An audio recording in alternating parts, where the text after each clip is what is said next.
Türkmenistan Durnukluluk adasy yarım resmi Orient Nokot Tomu Neşri Birleşen Ştatlaryň Döwlet Sekretarynın Günorta we Merkezi Aziýa işler boýunça kömekçisi Donald Luny sitirleýär. ABC resmi bu tesbirler Merkezi Aziýanyň beýleki ýurtlaryna soňky 2 ýylyň dowamyna bolup geçen halka ýaklanmalaryna, köpçüliklerin protestleri we dartgynlyklara salgylanyp 7 noýabrda Aşgabatda geçiren metbuat ýygynyny aýdypdyr. Donald Luny 6 noýabr 11 noýabr aralygyna Türkmenistana, Özbegistana we Gazagystana sapar edýär. ABC resmi ýanwar aýyna Gazagystana bolup geçen halk gozgalaňlaryny, 2 ýyl ozal Kyrgyzstana bolup geçen öwrülüşikleri, Tom saýlaryna Täjikistanyň Dagly Badaxşan awtonom sewtine bolup geçen çakmyşyklary we Özbegistanyň Garagalpagystan sewtine bolup geçen köpçülik protestlerine salgylanyp bu wakalar bilen deňeşdirileni Türkmenistanyň durnukluluk adasy ýaly bolup görünýänini aýdypdyr. Glasgow Uniwersitetiniň professory Ewraziýa boýunça bilermen Luka Ancheski ýokary derejeli ABC diplomatynyň Türkmenistan baradaky tesbirlerini we bu tesbirleriň türkmen mediasyny şöhrelendirilişini 8 noýabrda Azatlyk radiosyna beren interwýusynda heljerdi.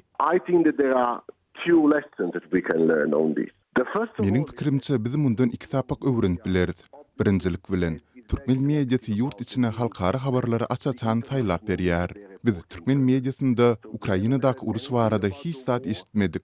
Koronavirus pandemiýasy barada kän zat işitmedik. Ýöne ynha. Häzir welin biz türkmen mediasynda birden Amerikanyň diplomatynyň tesbirleri bardy işdýäris. Bu elbetde meni bu habaryň rejim dawarlandyrmaga gönükdirilendigini pikirlenmäge iterýär. Sebäbi olar bu habary ilata ýetirenlerinde Amerikan hökümetiniň Türkmenistanyň magtylmaly rejimdigini aýdandygy baradaky pikiri hudurlaýarlar. Meniň gelen ikinji netijem, bu megerim iň möhüm netije.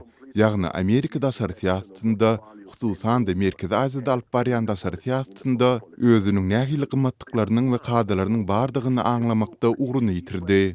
Sebäbi elbetde eger siz durnuklulugy protestleriň bolmazlygy bilen deňeçer hasaplasaňyz, bu mümkin bolup biler. Ýöne bu ýalňyş bolardy.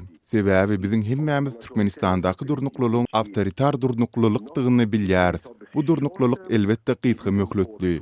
Bu durnukluluk hukuklaryň bozulmagy arkaly, zulüm arkaly, mediany temetmek arkaly saklanýar. Üstesine de iň möhümi bu uzak möhletli durnukluluk däl. Meniň pikirimçe Amerikan diplomaty siýasat ýalňyşyny göýberdi. Oýlanşyksyz ýalňyş göýberdi. Men muny başgaça düşündirip bilmeýärin.